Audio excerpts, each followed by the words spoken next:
Hi, I'm Steve Williams, and this is Scooter and the Sticks. I had the opportunity to go out for a late afternoon ride. It was about 5 o'clock, a couple hours before the sun went down. So I thought I would go up into the mountains near my house. I took the Himalayan, and this will give you an idea of what it's like to ride on dirt and gravel in central Pennsylvania.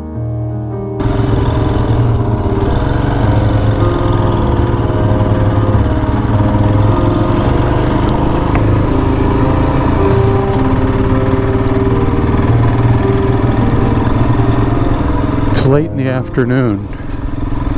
It's going on 5 o'clock. 3:52 it says there, but I haven't adjusted that for daylight savings time, so it's 4:52 in the afternoon. I got all my chores done, and I thought, oh, I'll go for a ride.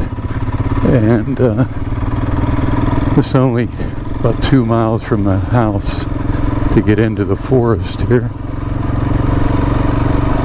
And I thought it'd be nice. Hopefully I'm not riding right into the sun the whole time.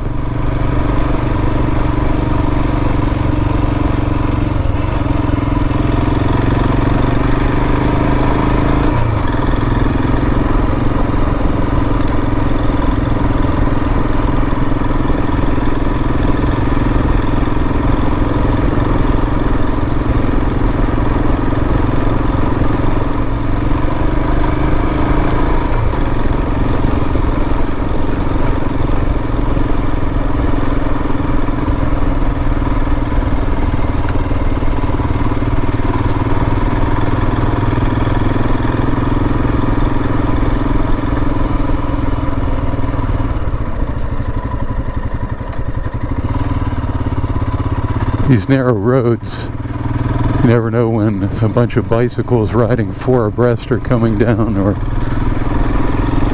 pickup truck or SUV. So I've learned over the years to really pay attention on these blind curves.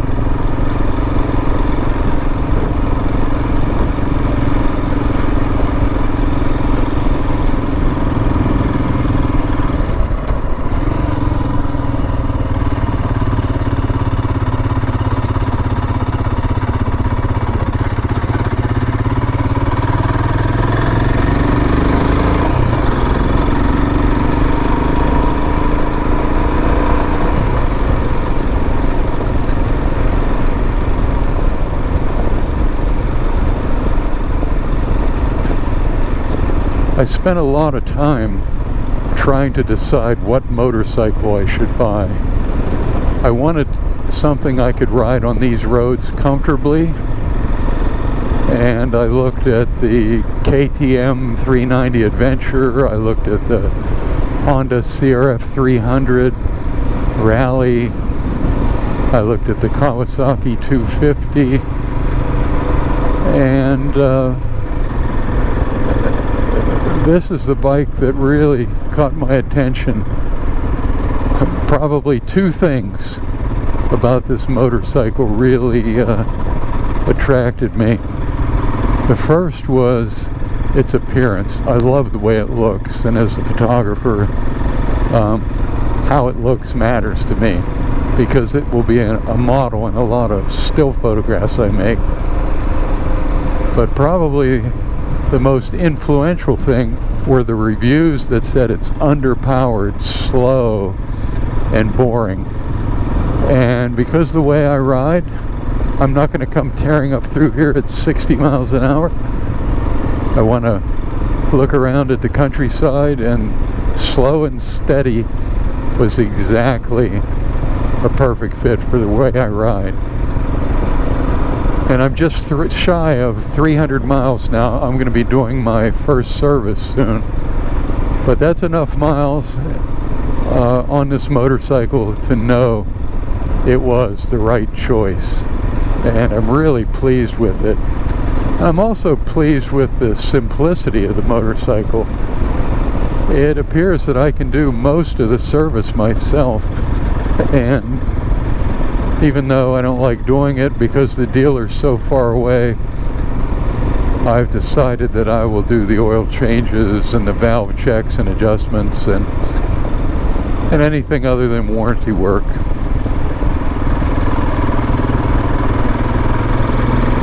But yeah, so it's a great motorcycle, and it's nice to get out at the end of the day. The sun will set in about what time is it? 2.5 hours the sun will set, so that's plenty of time to go for a little ride in the mountains. And I'm grateful to live close to all these routes.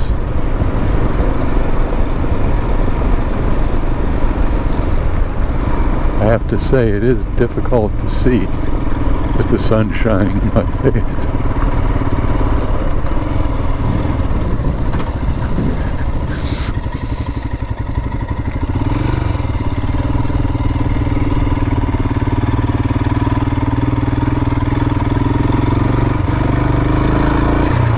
That clay was a little slippery, and the back end slipped out for a second.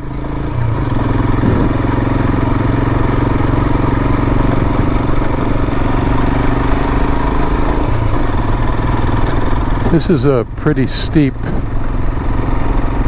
hill going up in the mountains.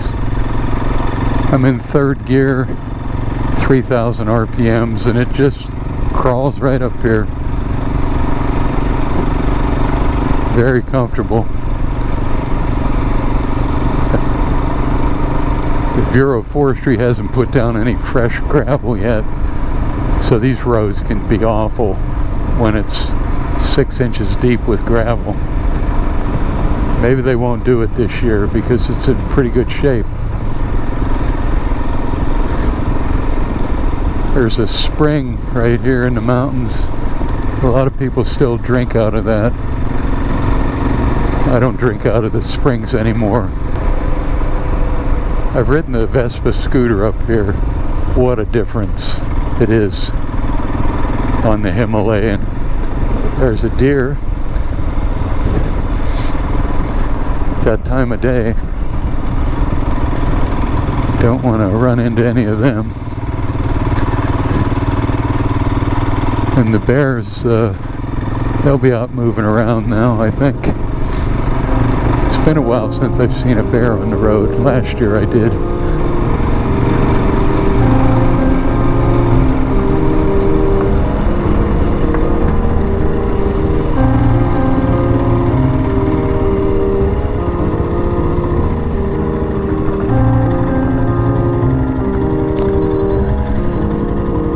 Ah, beautiful.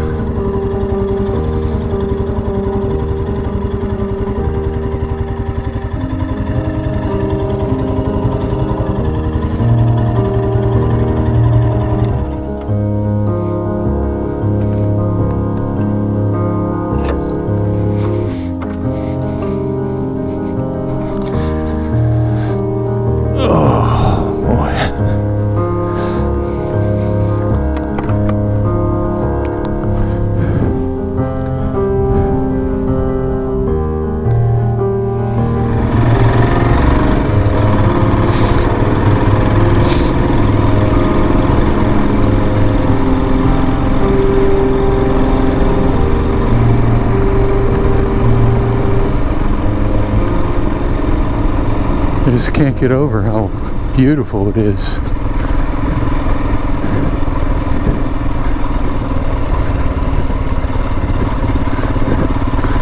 I'm glad all the snow and ice has melted. We've had a week of pretty warm weather, so everything's gone now. I'd be surprised to see any snow anywhere, even hidden in the shadows.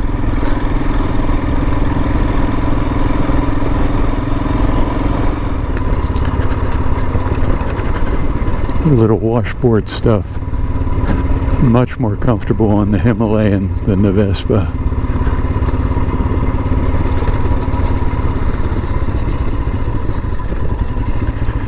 I forgot to turn the ABS off on the back wheel.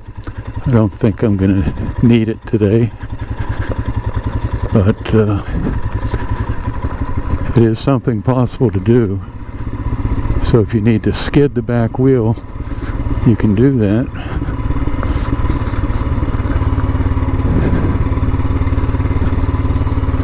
But between the engine braking and what I can do with the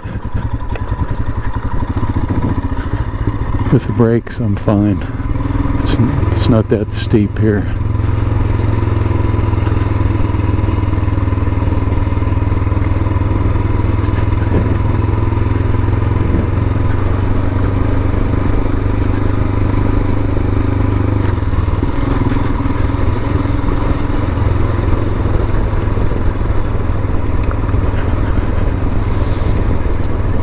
Well, I can smell the white pine through here. It's always a pleasant, moist forest smell here.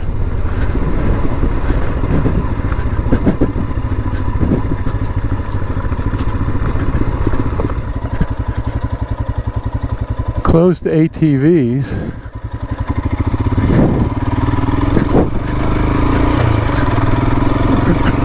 Rough road.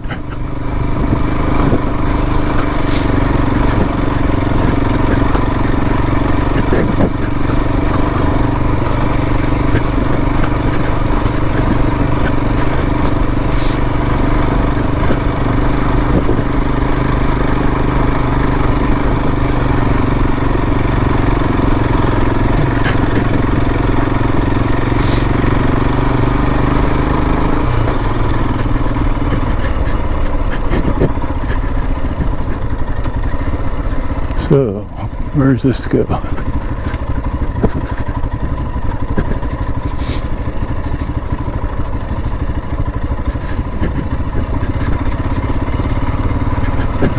There's just so many places to ride, so close to where I live.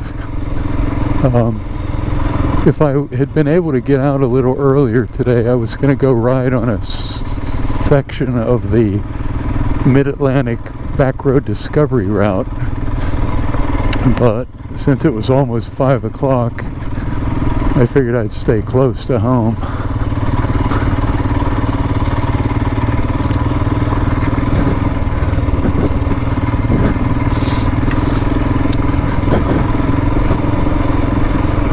The Himalayan's quite nimble on this bumpy road. It looks a lot smoother than it is. I guess if it's too rough, I can always stand up on the pegs and go, but it's not that rough. So it's getting steep. It'd be a different story if it was raining hard or if there was snow here.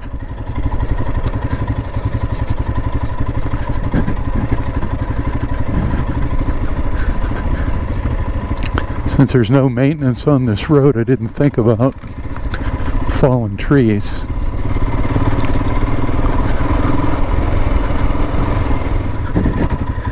Oh, it looks like there's a bridge across the creek. No stream crossings necessary.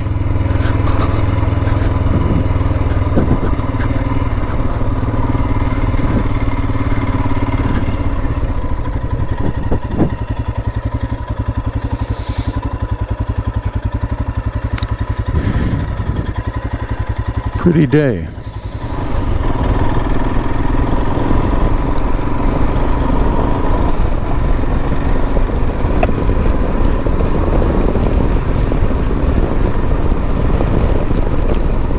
Well, it's time to head home. The light's getting low. A lot of deer will be coming out, and I don't want to run into any along this stretch of road. It was nice riding in the mountains, and just to sort of think again about the Himalayan. It is a perfect ride for me. I can travel on the highway at speeds I want to travel on these 2-lane roads. It's certainly not an interstate highway cruiser, though I could take it on the interstate. But for back roads, dirt roads, gravel roads, mud, maybe even some mild single track riding, this bike is really nice. And on top of that, it's a simple machine. It's not full of all kinds of electronics and things that are going to go wrong, leave me stranded. I can do almost all the service I need to do. So I'm quite happy with this motorcycle. That wraps up this episode of Scooter and the Sticks. If you like this video, please like and subscribe. Until next time, ride well, be safe.